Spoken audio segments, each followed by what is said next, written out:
This is a reading of Shipwreck at the Bottom of the World by Jennifer Armstrong. This chapter is called Escape from the Ice. Thousands of birds accompanied the three boats as the crew got underway. Fulmars, terns, snow petrels, and Cape pigeons filled the sky. The men leaning to the oars were pelted with bird droppings as they tried to accustom themselves to the new circumstances.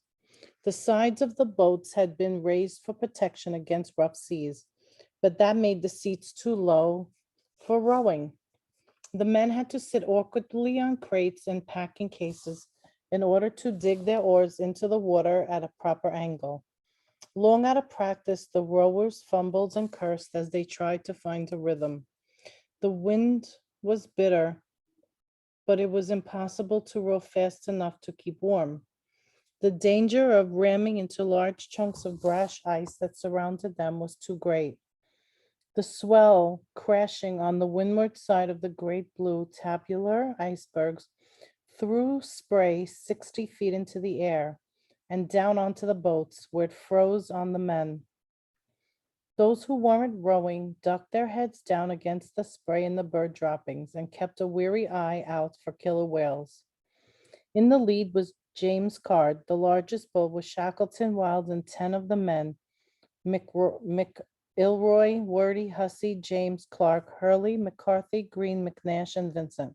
Behind them was the Dudley Docker, steered by Worsley and manned by 8 other Greenstreet, Chatham, Kerr, Macklin, Marston, Ord, Lees, McLeod, and Holness. Bringing up the rear was the Stancomb Wills with Cretan and Hudson in command of the remaining 5 men. Rickinson, Howe, Bakewell, Stevenson, and Blackborough, the stowaway, who had good reason to regret his decision to sneak aboard Endurance. The going was slow as they picked a gingerly course through the ice, but they were making progress. Within an hour, they had pulled at least a mile away from Patience Camp, which was now lost forever in the broken pack behind them. The men began to think they were truly on their way at last when a strange rumbling noise reached their ears. At first, they could see nothing, and then from east-southeast came a thick flow of ice on a riptide current, like a wide river of tumbling, churning chunks and flows. It was barreling straight toward them at a rate of 3 miles an hour. With a shout to the other boats, Shackleton brought the cart around, and the men began to row as hard as they could. The riptide was roaring after them, threatening to engulf the 3 puny boats with a deluge of ice and slush.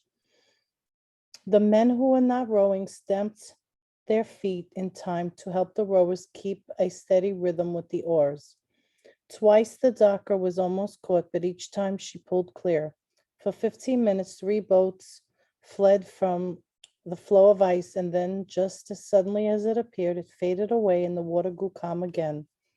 The exhausted rowers collapsed over the oars and were pulled aside by the other men who took their places. Bobbing blue ice and crumbling floes rose and fell with the waves all around them as they brought the boats back onto course for the northwest. They continued pulling all afternoon, still dodging through open leads and around large floes and bergs. As the light began to fade, Shackleton began looking out for good, strong floe to camp on. Eventually, one was spotted, and the men were happy to see it was inhabited by a large crab-eater seal. By 6:30, all hands were pitching tents, and Green was firing up the blubber stove to make dinner out of the seal. By 8 o'clock, everyone except the watch was fast asleep with the sound of waves slapping and splashing against the edges of their camp. But then an intangible feeling of uneasiness made me leave my tent about 11 p.m., Shackleton wrote. The heavy swell had changed and was now crashing into their floe ahead on.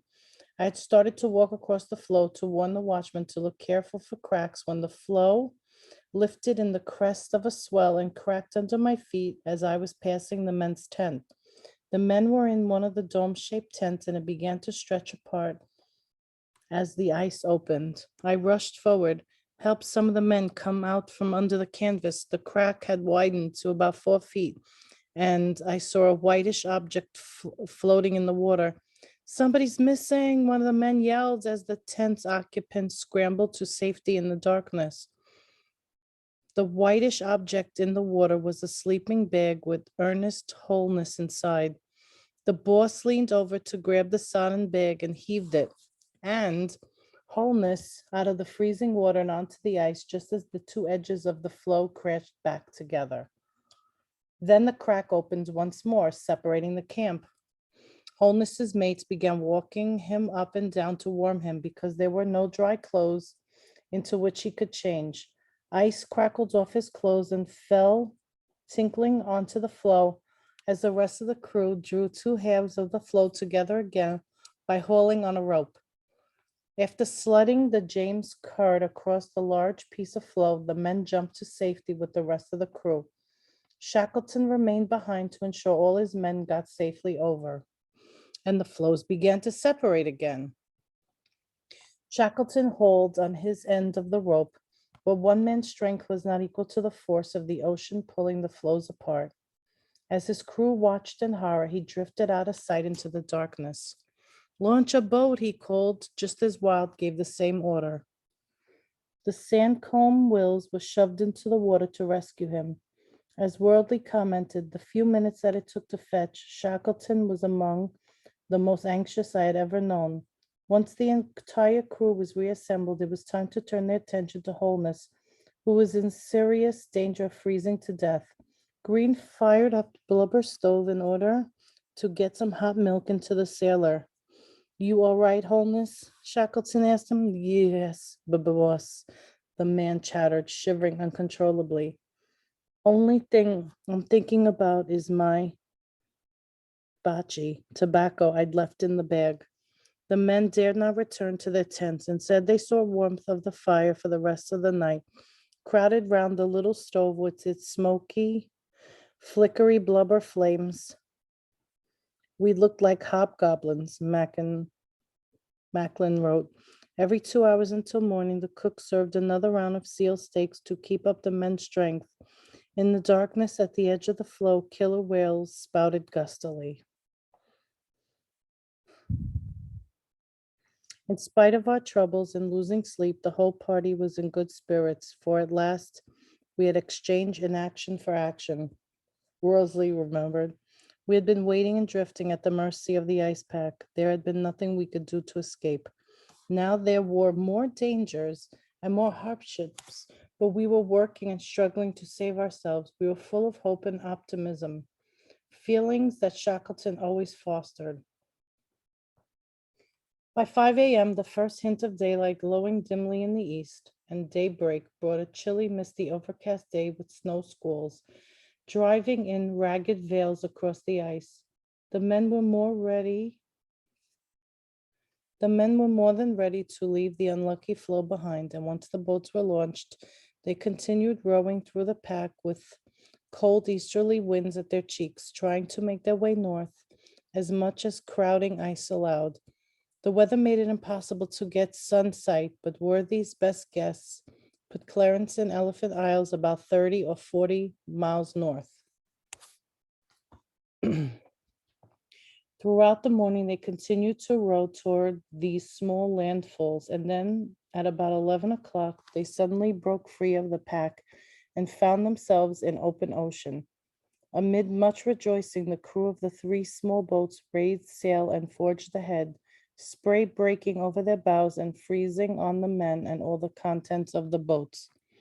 The rejoicing was short-lived. "We rounded the north end of the pack," Worsley explained, "but found that in the open sea was too heavy for our deeply laden boats. Beside the weight of 28 men, we had 3 tents, spare clothing, our sleeping bags, Primus lamps and paraffin, oars, masts, sails, and 3 weeks of food for the party.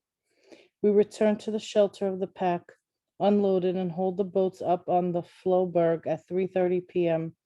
There, we abandoned 1 week's food supply of food while we pitched the tents and secured the boats. Green raided the abandoned stores. Presently, he produced the best and largest meal we had eaten for 5 months. They had finally escaped from the pack, but the open ocean had proved too much for the small fleet. They were back in the ice.